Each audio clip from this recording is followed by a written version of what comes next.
بعد مرحلة انتقالية لم تخلو من العثرات والعراقيل، وبعد أزمة سياسية خانقة، مثل المجلس الوطني التأسيسي أحد فصولها بجلساته التي غالبا ما سيطرت عليها الخلافات والمشادات بين نواب الائتلاف الحاكم والمعارضة. حصل التوافق أخيرا لتتوج هذه المرحلة بدستور طال انتظاره كثيرا.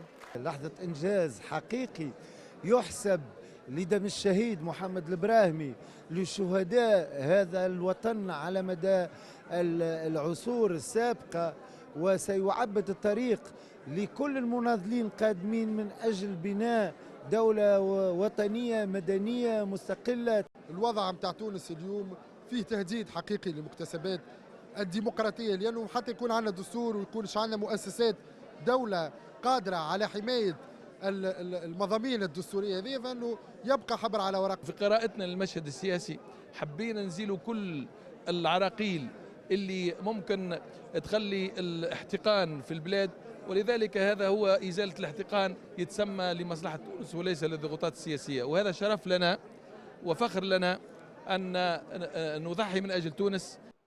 هذا الدستور جوبه برفض عدد من النواب الذين لم يمنحوه أصواتهم، ولا سيما فيما يتعلق بالفصل السادس الذي لا يزال مثيرا للجدل على حد اعتبارهم.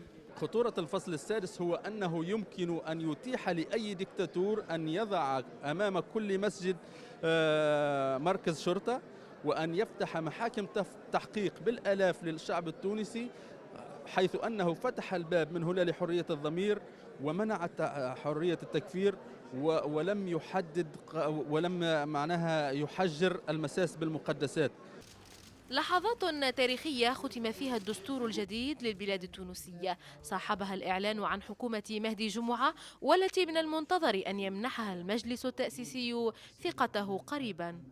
لحظة فارقة في تاريخ تونس انتظرها التونسيون طويلا. 3 سنوات كانت ملأى بالخلافات والمشادات والصراعات، اختزلت اليوم بتوافق حول هذا الدستور الجديد، لتبدأ بذلك مرحلة الإعداد للانتخابات وبناء مؤسسات دولة مستقرة.